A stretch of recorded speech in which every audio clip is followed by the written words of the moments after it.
Hello, I'm presenting the case study 31, chronic renal failure, CRF, or end-stage renal disease, ESRD. The disorder is chronic renal failure or end-stage renal disease, or ESRD. My name is Paulson Ilekuru. Patient case introduction. The chief complaint. Patient reports feeling fatigue and weak lately. History of present illness, the HPI. Mr. MA is a 27-year-old man who presents to his primary healthcare provider to discuss the results of his new blood test and also reports current feelings of fatigue and weakness. Description and epidemiology of chronic renal failure, CRF. Uh, the prevalence of end-stage renal disease or CRF is related to underdiagnosis of early stages of chronic kidney disease, CKD. That is, chronic kidney disease is underdiagnosed. So therefore, its influence or impact the prevalence of end-stage renal disease or chronic renal failure. This incidence of end-stage renal disease for patients undergoing dialysis directly varies with the national economic viability around the globe. With the high-income countries, including North America, Japan, and Europe, they have the highest rate of incidence of end-stage renal disease. That is ironical. The worldwide prevalence of end-stage renal disease is 1 million, with an incidence rate of approximately 250,000 per year. In the United States, there was an increase in the overall prevalence of CKD, chronic kidney disease, from 9% each year since 1970. Specifically, the prevalence was 12 to 14% between, there was an increase of 12 to 14% between 1988 and 1994, and also from 1994 to 2004. And then it maintained a relatively stable rate thereafter, stable prevalence. The highest incidence of chronic kidney disease is among people ages 65 and older. The incidence among 20 years old people to 64-year-old is less than 0.5%. End-stage renal disease incidence among African Americans is greater than times is greater than three times more compared to Caucasian. That is, uh, African American, they are three times more likely to have end-stage renal disease compared to Caucasian American. In the United States, the major risk factor for end-stage renal disease are diabetes and hypertension. So other risk factors include smoking and alcohol, because they can also lead to hypertension. And approximately 44% of new incidents of end-stage renal failure, ESRF, are people with diabetes and also people that are obese. Other steady risk factors include glomerulonephritis and cystic kidney disease. Worldwide, diabetes is the major cause of end-stage renal disease in both developing and developed countries. In Australia, the incidence of end-stage renal disease is related to diabetes and is approximately 25%. The European Union, it is 15% to 33%, while end-stage renal failure due to glomerulonephritis in the European Union is 9% to 20%, and that's the incident. In the United States, end-stage renal disease is less common among children or pediatric patients.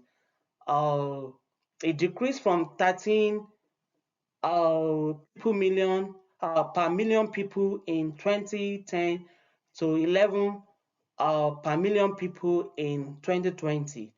That is the prevalence per million population of people. According to annual data report of 2022. So physiology of chronic renal failure. at the cellular level.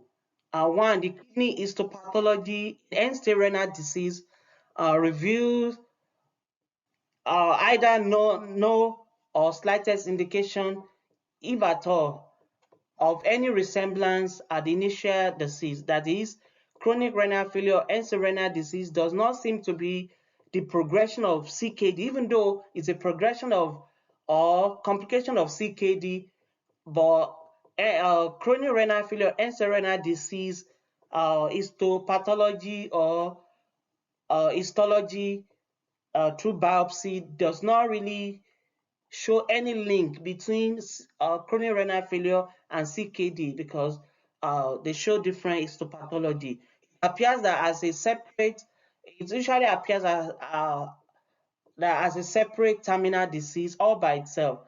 This conclusion implies that end-stage renal disease is a progression of the initial kidney impairment and thus both have common mechanisms and a definite pattern of tissue remodeling. First, there is a sclerosis of the glomeruli as a large portion of extracellular matrix accumulates. The distal glomerular region and the renal interstitial both become fibrotic. More so, there is chronic inflammation of the kidney interstitial with the influx of macrophages and lymphocytes. Generally, the tubules are atrophies, but rarely there may be hypertrophic tubules uh, joined to or connected to the residual functional glomeruli. Early research proposed that following extensive damage to total functional renal interstitial matrix, there is a progressive destruction of the remainder of the nephron via a sequence of adaptive changes, which are basically through the destruction of the glomeruli. This inference is called the hemodynamic theory. It opposes that glomerular hyperperfusion and hyperfiltration via the compensatory mechanism in conjunction with glomerular hypertension eventually leads to worsening proteinuria, especially in urine, and progressive glomerular sclerosis that may also lead to hematuria, and that's the end-stage renal disease or chronic renal failure with glomerular filtration in GFR less than 15 milliliter per minute. Clinical manifestation, patient subjective data. The chief complaint report feeling fatigue and weak lately. History of present illness. Mr. M.A., a 27-year-old man, presents to his primary healthcare provider to discuss the results of his new blood test. It also reports currently feeling fatigue and weakness. Past medical history. 3 years ago, he presented to the emergency room with a 6-hour hemoptysis that is vomiting blood and complained of difficulty breathing, chills, and chest pain. He reported having recently experienced a 2-week influenza A episode. His lab test results showed an abnormal white blood cell and iron deficiency anemia. He was admitted for a thorough clinical diagnostic assessment after a physical exam found moderate hepatosplenomegaly and crackles on inspiration at the basis of his lung. A positive ELISA test results show anti-glomerular basement membrane GBM antibodies with within normal limit serum complement levels. Also obtained was a positive immunofluorescence of the renal biopsy for IgG and glomerular membranes complement lining. He was then diagnosed with Goodpasture syndrome and was educated about the disease in which the immune system attacks the lungs and kidneys, and there is a possible serious complication, which is a chronic renal failure (CRF). Therefore, it was promptly prescribed methylprednisolone, a corticosteroid, of 1 milligram per kilogram per day by mouth in divided dose every 6 to 12 hours. And plasmapheresis was scheduled for 2 weeks for 4 daily exchanges of plasma of 1 liter each. 2 weeks later, he had a resolution or remission of his symptoms, as evidenced by non-detectable serum anti-glomerular basement membrane antibodies. He was then placed on maintenance therapies of 160 milligram trimethoprim and 800 milligrams sulfamethoxazole 3 times per week, and also azathioprine 2 milligram per kilogram per day by mouth 4 times daily. His family history, social history, medications, and allergies, they were still pending. Pertinent objective data, general appearance, uh, the physical examination, uh, the review of system, this general appearance, patient appears very pale with some periorbital edema and mild swelling of his hands and feet, and seems to be in acute mild distress. The eczema is at +1. Constitutionally, patient denies any bruises or bleeding, shortness of breath, inspirational chest pain, nausea, vomiting, and anorexia. He denies loss of coordination and unsteady gait, and he denies bone pain. But he states that his skin has been itching some lately. I have been using a lot of lotion on my arms and legs because sometimes it is bothersome. Maybe related to the edema +1. A neurologic patient complained of a 4-day dull headache and state I've been forgetting things a lot lately. I can't seem to concentrate at work anymore. The neck lymph node are within normal limit. The head, eye, ear, nose, and throat they are within normal limit, and his pupil react to his round react to light and accommodate at 3 mm. Respiratory, lungs, and chest and breast, uh, they are within normal limit, except he has a mild bibacillar crackles with auscultation. Cardiovascular is within normal limit. Neurological within normal limit, except positive Schwostek sign bilaterally. Neuro is within normal limit.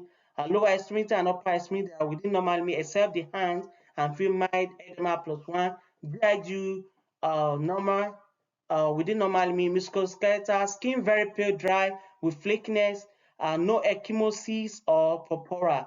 Diagnosis lab has shown he has blood in urine and also positive protein. Renal ultrasound shows significant bilateral atrophy, 8.3 centimeter each. Chest X-ray showed by basilar shadows. The role of the advanced practice notes are underpinned by the Christian worldview. The APRN will collaborate with the IDT, especially nephrologists, to meet the increasing demands of patient care needs. The APRN will utilize the advanced practice outcome-based model in accordance with the guidelines provision to improve morbidity and mortality in chronic renal failure. The APM will design therapeutic interventions to manage dietary protein restriction and hypertensive therapy, uh, slow CRF progression, and to monitor renal function and structural changes. The APRN will monitor to ensure quality patient care delivery across the continuum of end-stage renal disease by playing diverse roles, which include to work as a clinician, to operate as educator, consultant, researcher, administrator, and case manager. Above all, or when all else fails, the APRN will make referral for palliative and hospice care and show empathy, love, and compassion. The next slide is questions. Number one, evaluate the patient creatinine clearance from the test results obtained 3 days ago and determine the patient's current stage of chronic renal failure progress. Then highlight an action plan. Number two, describe the pathophysiology of the clinical manifestations of proteinuria and hematuria in this patient. Number three, what is the probable cause of the patient's abnormal lung sound? The last slide is references as shown on the screen on the PowerPoint slide. Thank you.